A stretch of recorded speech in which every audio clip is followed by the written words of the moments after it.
Hello everyone. So this is chapter 17, the last chapter in unit 4 on the production side of things.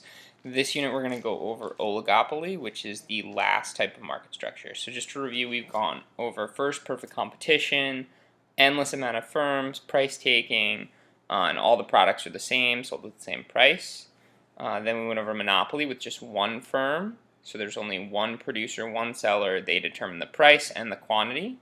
The next one was monopolistic competition, a little closer to the perfect competition side. Today we're going to go over oligopoly, which is between monopolistic competition and monopoly.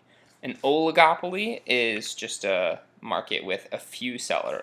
Oligopoly is from, I believe it's a Latin root, and it's a few. So to start things off, we're going to look at an example of an oligopoly. I want you to think strong starts today. So if you're the CEO of Apple, how would you feel about Samsung and why? Go ahead and pair up with a partner, quickly discuss this, and I'm going to pause here real quick. So go ahead and pause, discuss, and then come back. Okay. So if you're the Apple CEO, you probably have mixed feelings about Samsung. They are your main competitor. However, that's important because our country does not allow monopoly. There are laws against it, so without Samsung, Apple may face an antitrust case. And we'll discuss a famous antitrust case. It happened about the time you guys were born, at the end of these lectures. So obviously, Apple probably doesn't like Samsung. They steal a lot of competition, or their competitors. They steal a lot of business, but they do play an important role. So I'm moving to the agenda for today.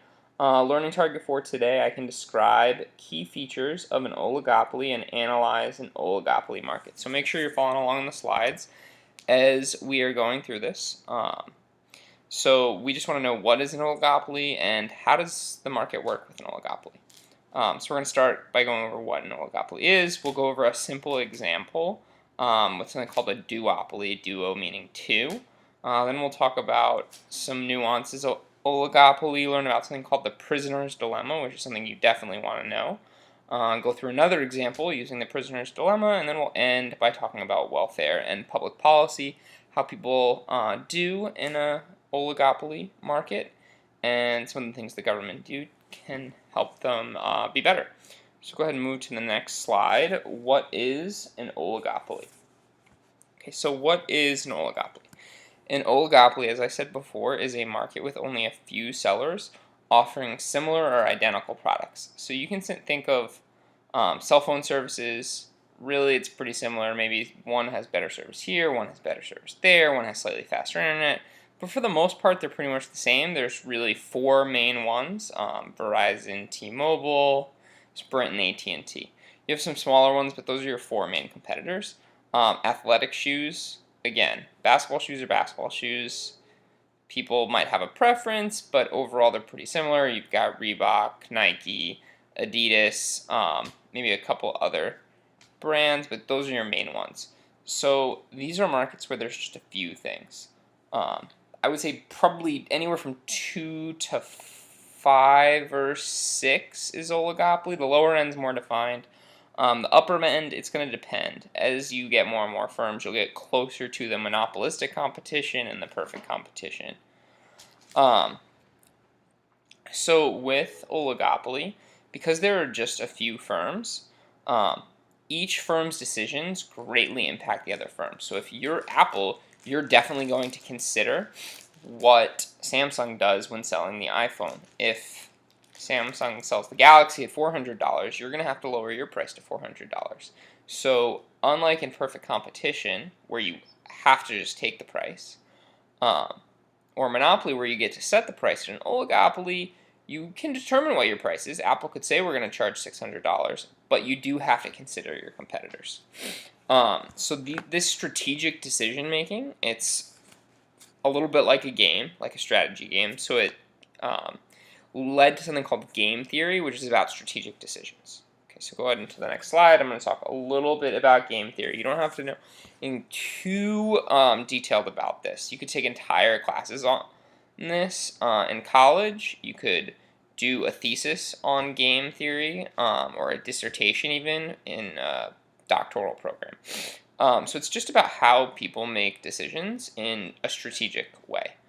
So if I'm the CEO of Apple, actually a current one, Apple is being pressured by the FBI to encrypt their phones to get into um, the San Bernardino shooters' phones to get information. Apple can either create the program to unencrypt it or not create the program. They have many different factors they need to consider. They need to consider people's safety, people's privacy, their business. All of these things lead to this strategic decision making, and that's game theory. So let's take a little game theory, and you're going to be a strategic decision maker. So second bullet point here, you own a shoe store and learn Nike may open a store down the street. What do, and what is Nike considering? So take a second. You can pause here and maybe pair up with a partner, discuss if you guys were the owner of the shoe store, what would you do? So some of the things you need to consider. Well, do you sell similar shoes? Are you selling athletic shoes? Are you selling business shoes? What kind of shoes are you selling? Because this might impact your decision. If you're an athletic shoe store, you might have to change the way you're doing things. You might have to lower prices. If Nike is offering lower prices, you might have to start offering a different products or change your business model. Nike might be considering something as well, like they might have to price you out early to compete with you, and then they could raise their prices. There's a lot of different things they could do. They might also consider not trying to create an oligopoly. If there's only 2 shoe stores in the neighborhood, that's a mini oligopoly, but they might just do clothing, and then you don't have to worry about shoes. So they might consider this too and kind of stay off of your business. So these decisions, challenging decisions about other firms and what to do when other actors are leading and influencing the situation, is much more common in oligopoly. Why? Because you have a few actors that you consider. In monopoly, there's nobody else. It's just you. You do what you want. In perfect competition, there's too many people to consider. If I am selling almonds, I'm not going to consider what someone selling almonds in China or Southern California is going to do. I'm just going to sell my almonds at the price. But if there's 2 other almond growers in the entire country, I might look at what they're doing.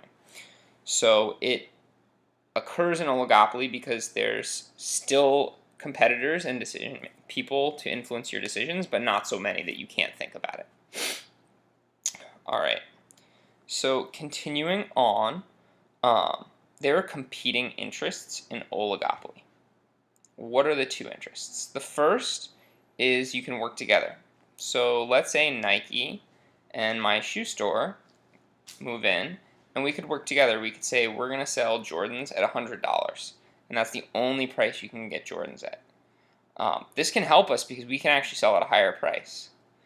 Or we could say we're only going to sell 50 pairs of Jordans, and whatever people want to pay for that, we'll sell. So you can induce a price through your decisions. However, there's a competing interest, and this is where game theory comes in, and that competing interest is, while I want to do well for myself, while I can cooperate to do better myself, I can also undercut my competition.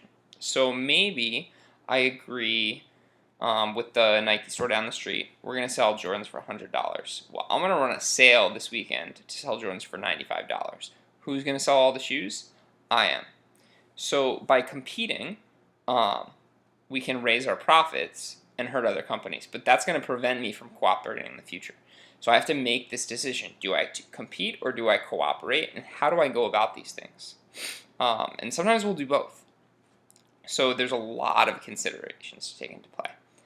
All right, so I'm going to pause here, and the next section I will go over duopoly and an example of some of the decisions we consider.